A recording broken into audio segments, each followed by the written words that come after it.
नमस्कार, मैं हूं आपके साथ चांदनी धवन। बुलेटिन की शुरुआत बड़ी खबर के साथ करते हैं। कुशीनगर में एक अल्पसंख्यक समाज के युवक की हत्या कर दी गई और कहा जा रहा है कि युवक ने चुनाव के दौरान बीजेपी के लिए प्रचार किया था और इससे उसी के समाज के कुछ लोग गुस्से में थे और मौका पाकर युवक की हत्या कर दी। मृतक का शव आज गांव में पहुंचा तो लोग आक्रोशित हो गए। लोगों ने शव का अंतिम संस्कार करने से मना कर दिया। मामला पुलिस प्रशासन तक पहुंचा और इसके बाद क्षेत्रीय विधायक भी मौके पर पहुंच गए। विधायक पीएन पाठक और प्रशासनिक अधिकारियों के आश्वासन के बाद परिजनों ने अंतिम संस्कार किया। विधायक ने मृतक के जनाजे को कंधा भी दिया और कड़ी कार्रवाई की बात कही।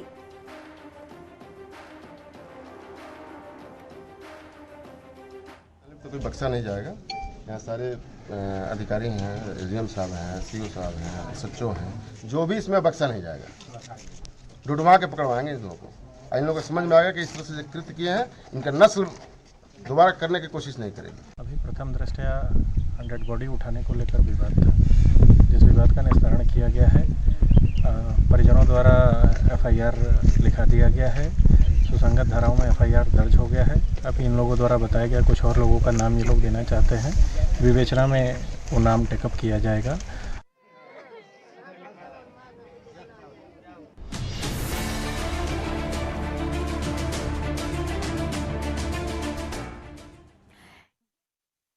सत्ता में वापसी के बाद जब जगह जगह बाबा का बुलडोजर गरजने लगा और जगह जगह माफिया और अपराधियों की संपत्ति पर बुलडोजर चल रहे हैं, वहीं अवैध अतिक्रमण भी हटाए जा रहे हैं।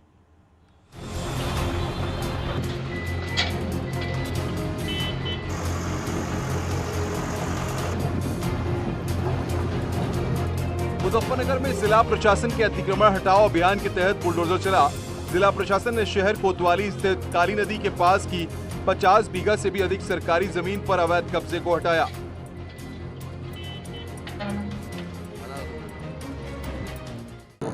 सभी के सहयोग से ही, जनता के सहयोग से ये अतिक्रमण हटाओ अभियान चल रहा है। शहर के साथ साथ ग्रामीण क्षेत्रों में भी चल रहा है। आज भी 3 गांव में हम लोगों ने इसको ये मूर्त रूप डाला है और हमें विश्वास है कि आप लोगों की सहायता से, आप लोगों के सहयोग से ये अतिक्रमण मुक्त कराने में हम सफल होंगे। शहरी क्षेत्रों में विशेषकर नगर मजिस्ट्रेट महोदय के निर्देशन में ये कार्य संपादित हो रहा है और ग्रामीण क्षेत्रों में मेरे द्वारा किया जा रहा है। ये यातायात व्यवस्था को सुचारू बनाए रखने के लिए ये कार्रवाई स्टार्ट की गई है। एक मुहिम तरीके का है। कल भी हम लोगों ने कार्रवाई किया था, यहाँ पूरा साफ करवाया था झांसी की रानी पे। आज प्रकाश चौक से होते हुए मीनाक्षी चौक, फिर उधर से शिव चौक होते हुए हम लोग आए हैं। उद्देश्य ये है कि जो अवैध रूप से सड़कों पे लोगों ने अपने दुकान बढ़ा के रख रखे हैं या ठेले खुमचे लगा रखे हैं, उनको हटवा देना, जिससे कि ट्रैफिक व्यवस्था सुचारू रूप से संचालित हो सके। सर, अतिक्रमण कितने दिन चलेगा? ये रोज चलेगा। उधर सीतापुर में भी बुलडोजर ने कहर बरपाया। यहाँ प्रशासन ने अवैध रूप से चल रहे ईंट भट्टे पर बुलडोजर चलाया। भट्टे पर बन रही ईंटों को बुलडोजर से तहस नहस कर दिया। आरोप के मुताबिक ये भट्टा प्रदूषण एनओसी के बिना चल रहा था।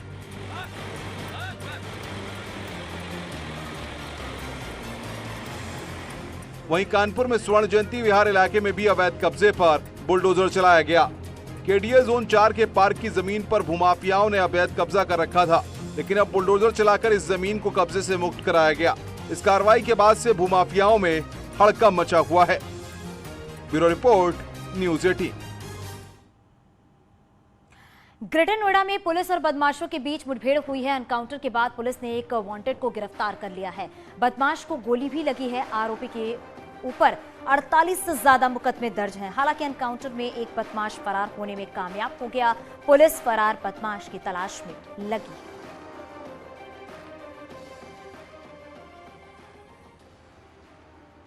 बुलंदशहर में 2 अलग अलग थाना क्षेत्रों में पुलिस की गौवंशों के साथ मुठभेड़ हुई है। इसमें 5 गौकश गोली लगने से घायल हो गए हैं। थाना अरनिया और थाना छतारी इलाके में ये मुठभेड़ हुई है। मुखबिर की सूचना पर स्वाट और अरनिया पुलिस ने गौकशों की घेराबंदी की है। पुलिस से घिरता देखकर बदमाशों ने पुलिस पर फायरिंग भी की। जवाबी कार्रवाई में 3 बदमाश गोली लगने से घायल हो गए और 2 मौके से फरार हो गए। इसके बाद छतारी थाना इलाके में पुलिस की दोनों बदमाशों से मुठभेड़ हुई।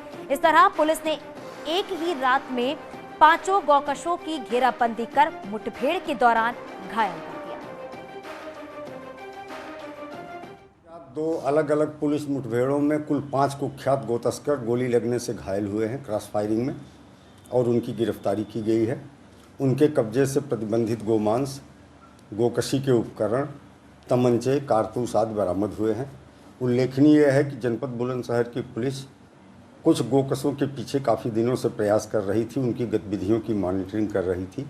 उसी क्रम में ये ज्ञात हुआ कि अरनिया के रुकनपुर जंगल में गोकश आज इकट्ठा होंगे और उस अभिसूचना पर स्वाट टीम बुलंदशहर और अरनिया थाने की पुलिस ने घेराबंदी की। खबर जौनपुर जिले से है, जहां पुलिस ने मुठभेड़ के बाद 4 बदमाशों को गिरफ्तार किया है।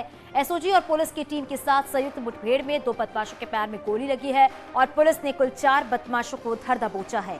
दोनों घायल बदमाशों को इलाज के लिए हायर सेंटर वाराणसी रेफर किया गया है। पूछताछ में इन बदमाशों ने बताया कि वो बीएसपी उम्मीदवार सलीम खां के घर पर रहकर नगर के कई बड़े सर्राफा प्रतिष्ठानों की रेकी कर रहे थे।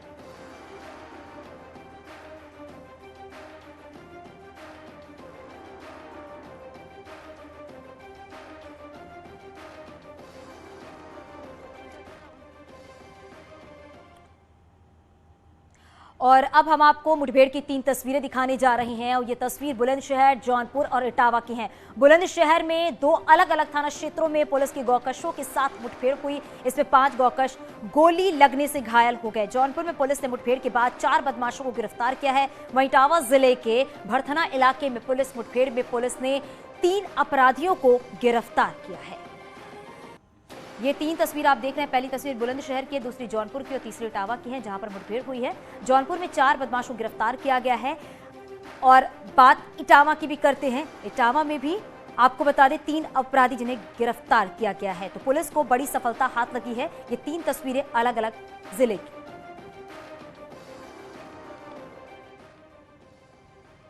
हरदोई में पुलिस ने हत्या के मामले में सनसनीखेज खुलासा किया है। पुलिस के मुताबिक संडीला में कोटा छीने जाने से नाराज कोटेदार ने प्रधान और उसके करीबियों को फंसाने के लिए 20,000 रुपए की लालच देकर अपने चचेरे भाई की हत्या की साजिश रची। आपको बता दें 16 मार्च की देर रात जलालपुर में एक शख्स की घर के बाहर सोते हुए धारदार हथियार से हत्या कर दी गई थी और इसके बाद मृतक के भाई ने अगले दिन प्रधान समेत 3 लोगों के खिलाफ रिपोर्ट दर्ज कराई थी। इसके बाद संडीला पुलिस, एसओजी, सर्विलांस और स्वाट टीम गहराई से छानबीन करने लगी थी। छानबीन में इस बात का सुराग लगा कि हत्या में उसका कोई करीबी जरूर शामिल रहा होगा। इसके बाद तमाम पहलुओं पर जांच की जाने लगी। पुख्ता जानकारी हाथ लगते ही पुलिस ने 2 अपराधियों को धर दबोचा है। पूछताछ में दोनों ने कबूल किया है कि बाल गोविंद के चचेरे भाइयों ने 20,000 रुपए की लालच देकर हत्या को अंजाम तक पहुंचाया था। इसके बाद पुलिस ने उन दोनों को भी गिरफ्तार कर लिया है। गहन पड़ताल की गई, पेटी में लगाई गई। ये ज्ञात हुआ कि पूर्व ग्राम प्रधान विमल, जो कि मृतक का चचेरा भाई है, अपने एक अन्य भाई ललित के साथ प्रधानी की रंजिश और साथ ही साथ राशन के कोटेदारी की दुकान को अपने पक्ष में लेने के लिए, वर्तमान प्रधान को फंसाने के लिए ये कार्य करवाया गया है। 20,000 रुपए के लालच में होरीलाल जगदीश द्वारा मृतक की हत्या की गई थी। हत्या में प्रयुक्त वाका भी पुलिस द्वारा बरामद कर लिया गया है। वो 4 व्यक्ति गिरफ्तार कर दिए गए हैं। कुशीनगर में पुलिस पिटाई से एक शख्स की मौत हो गई है। मुस्लिम शख्स की पिटाई से मौत हुई है। पीड़ित परिजनों ने गंभीर आरोप लगाए हैं। बीजेपी का प्रचार करने पर हुई पिटाई, परिजनों का कहना है ऐसा। पुलिस ने मुकदमा दर्ज कर जांच शुरू कर दी है। रामकोला के कटघरी गांव का ये पूरा मामला बताया जा रहा है। तो कुशीनगर में पिटाई से एक युवक की मौत हो गई है और आपको ये भी बताते चले मुस्लिम शख्स की पिटाई से मौत हुई है और अब पुलिस इस पूरे मामले की जांच कर रही है। इस पूरे मामले में मुकदमा दर्ज किया गया है। बीजेपी का प्रचार करने पर पिटाई हुई, ऐसा परिजनों का कहना है कि बीजेपी का प्रचार किया था, उसके बाद इसकी पिटाई की गई। बुलंदशहर के खुर्जा नगर कोतवाली इलाके में शादी के 2 दिन बाद ही लुटेरी दुल्हन फरार हो गई। अग्नि को साक्षी मानकर 7 जन्मों तक साथ निभाने की कस्में खाने वाली दुल्हन पति और उसके परिवार को चकमा देकर नकदी और जेवरात लेकर रफू चक्कर हो गई। बताया जा रहा है कि 50,000 रुपए की नकदी और लाखों के जेवरात लेकर दुल्हन फरार हुई है। पीड़ित परिवार की शिकायत पर पुलिस ने आरोपी दुल्हन की सहयोगी कथित मौसी को हिरासत में ले लिया है। दुल्हन की फर्जी मौसी ने युवक की शादी कराई थी। पुलिस लुटेरी दुल्हन की कथित मौसी से पूछताछ कर रही है। खुर्जा नगर में किला मबई में रहने वाले चंद्रप्रकाश ने एक व्यक्ति के संपर्क में आया जिसने उनकी शादी कराई। कुछ दिन पहले वो महिला जो है चली गई है। पुलिस ने पूरे मामले को संज्ञान में लेते हुए जांच के अंतर्गत जांच कर रही है और जांच के बाद तदनुसार नियमानुसार कार्रवाई की जाएगी। शाहजहांपुर पुलिस और एसओजी टीम के हाथ बड़ी कामयाबी लगी है। पुलिस ने अफीम तस्करी करने वाले गिरोह का पर्दाफाश करते हुए 3 तस्करों को गिरफ्तार कर जेल भेज दिया है। इसके साथ ही तस्करों से 1 किलो अफीम बरामद की गई है, जिसकी अंतर्राष्ट्रीय बाजार में कीमत 1 करोड़ बताई जा रही है। पुलिस पूछताछ में गिरोह के अन्य सदस्यों का भी सुराग लगा रही है, जिनके खिलाफ कार्रवाई की जाएगी। 3 तस्करों को गिरफ्तार किया गया है जो यहाँ से पंजाब इसकी सप्लाई करते थे। इनके कब्जे से कुल मिलाकर 1 किलोग्राम अफीम बरामद हुई है, जिसकी अंतर्राष्ट्रीय कीमत लगभग 1 करोड़ रुपए आकी जाती है। इसके अतिरिक्त इनके कब्जे से मोबाइल फोन और वो ट्रक भी बरामद हुई है, जिस ट्रक में ये इसको स्मगल करके पंजाब ले जा रहे थे। इनसे गहनता से पूछताछ की गई है तो उन व्यक्तियों के बारे में जानकारी मिली है जो पंजाब एंड पे इनसे ये कंसाइनमेंट रिसीव करते हैं। उसके बारे में गहनता से छानबीन की जाएगी और तदनुसार कार्रवाई की जाएगी। बांदा कोतवाली में छेड़खानी और रेप की कोशिश करने के मामले को लेकर मुकदमा दर्ज किया गया। युवती का आरोप है कि घर में अकेला पाकर 2 लोग उसके घर में दाखिल हुए और घर में घुसने के बाद उन लोगों ने कुछ नशीला पदार्थ सुंघाकर उसके साथ रेप की कोशिश की। शोर मचाने पर आसपास के लोग मौके पर पहुंचे, जिनको देखकर आरोपी धमकी देते हुए भाग खड़े हुए। युवती की शिकायत पर कोतवाली पुलिस मामले की जाँच कर रही है। एक लड़की कोतवाली नगर क्षेत्र की है, जिसके द्वारा इस तरह का एक प्रार्थना पत्र दिया गया है, जिसको जांच प्रभारी निरीक्षक कोतवाली को बुला करके दी गई है। सत्यता के आधार पर अभियोग पंजीकृत करके कार्रवाई की जाएगी। बांदा की बबेरू तहसील में नहर के किनारे संदिग्ध हालत में युवक का शव मिला है। मौके पर पहुंची पुलिस ने युवक की जेब से आधार कार्ड बरामद किया है, जिसके आधार पर परिजनों को सूचना दी। युवक की पहचान पवैया गांव निवासी आशीष राजपूत के रूप में की गई है। पुलिस ने शव पोस्टमार्टम के लिए भेज दिया है। वहीं परिजनों ने हत्या की आशंका जताई है। उनका कहना है उनका बेटा आधार कार्ड बनवाने के लिए बबेरू गया था, लेकिन जब वो शाम तक नहीं लौटा तो उन्होंने उसकी खोजबीन शुरू की। उसका फोन भी स्विच ऑफ बता रहा था।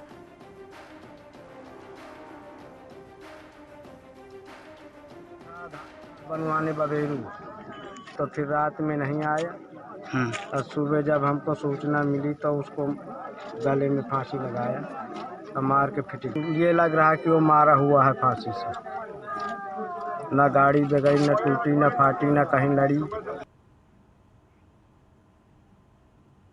और आगे भी खबरें जारी है। रुकेंगे छोटे से ब्रेक के लिए।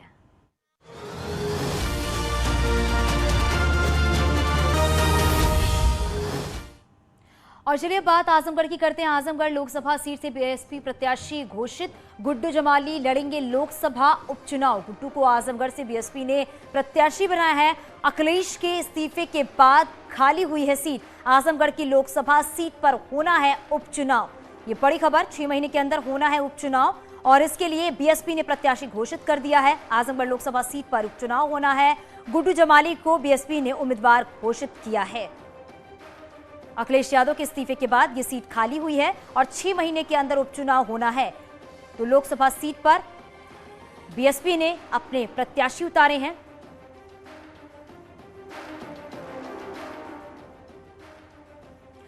बड़ी खबर मिल रही है। यूपी के नए मंत्रियों को मिली निजी सचिव। मंत्रियों के निजी सचिव, अपर निजी सचिव तैनात। सचिवालय प्रशासन ने तैनाती की।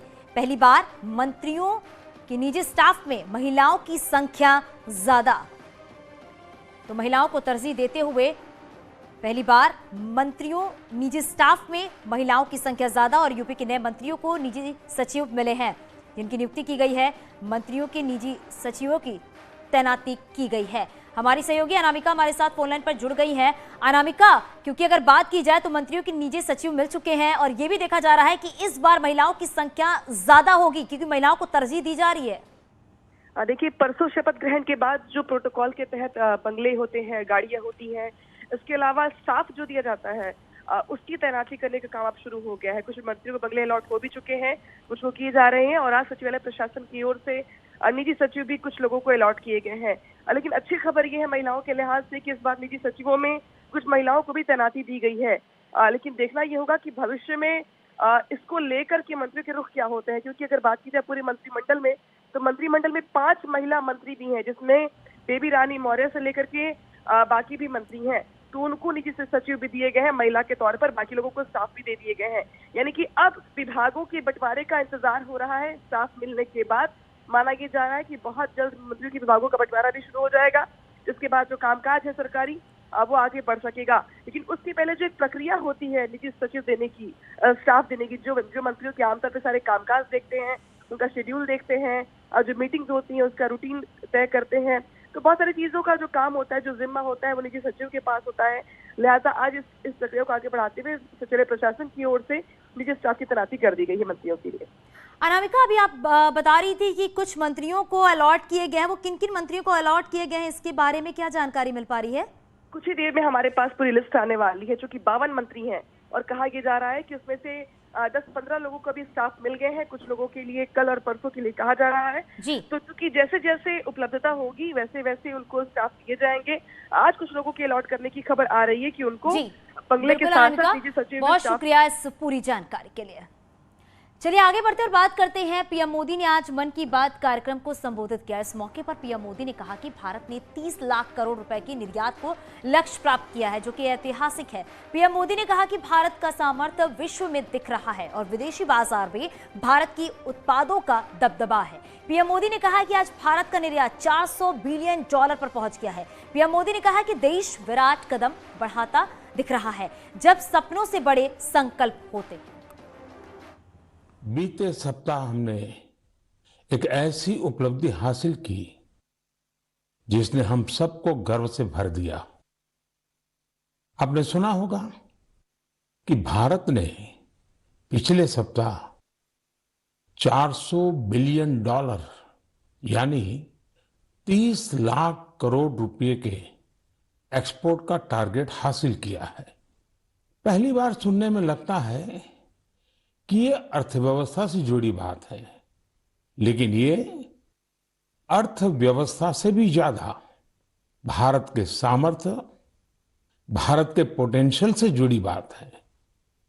एक समय में भारत से एक्सपोर्ट का आंकड़ा कभी 100 बिलियन, कभी 150 बिलियन, कभी 200 बिलियन तक हुआ करता था। अब आज भारत $400 बिलियन पर पहुंच गया है। इसका एक मतलब ये कि दुनिया भर में भारत में बनी चीजों की डिमांड बढ़ रही है। दूसरा मतलब ये कि भारत की सप्लाई चेन दिनों दिन और मजबूत हो रही है। मेक इन इंडिया की ताकत है, उतना ही विराट भारत का सामर्थ्य है और सामर्थ्य का आधार है हमारे किसान, हमारे कारीगर, हमारे बुनकर, हमारे इंजीनियर, हमारे लघु उद्यमी, हमारा एमएसएमई सेक्टर, ढेर सारे अलग अलग प्रोफेशन के लोग, ये सब इसकी सच्ची ताकत है। इनकी मेहनत से ही $400 बिलियन के एक्सपोर्ट का लक्ष्य प्राप्त हो सका है। और मुझे खुशी है कि भारत के लोगों का इस सामर्थ्य अब दुनिया के कोने कोने में नए बाजारों में पहुंच रहा है। जब एक एक भारतवासी लोकल के लिए वोकल होता है, तब लोकल को ग्लोबल होते देर नहीं लगती है। और अब बात करते हैं 30 जून से शुरू होगी अमरनाथ यात्रा। कोविड प्रोटोकॉल का पालन करना होगा, ये बड़ी खबर इस वक्त की है। 30 जून से अमरनाथ की यात्रा जो है वो शुरू हो जाएगी, लेकिन कोविड प्रोटोकॉल का पूरी तरीके से ख्याल रखना होगा। कुल 43 दिन की यात्रा होगी और आपको बता दें कि 30 जून से यात्रा शुरू हो जाएगी। और यहां रुकेंगे छोटे से ब्रेक के लिए।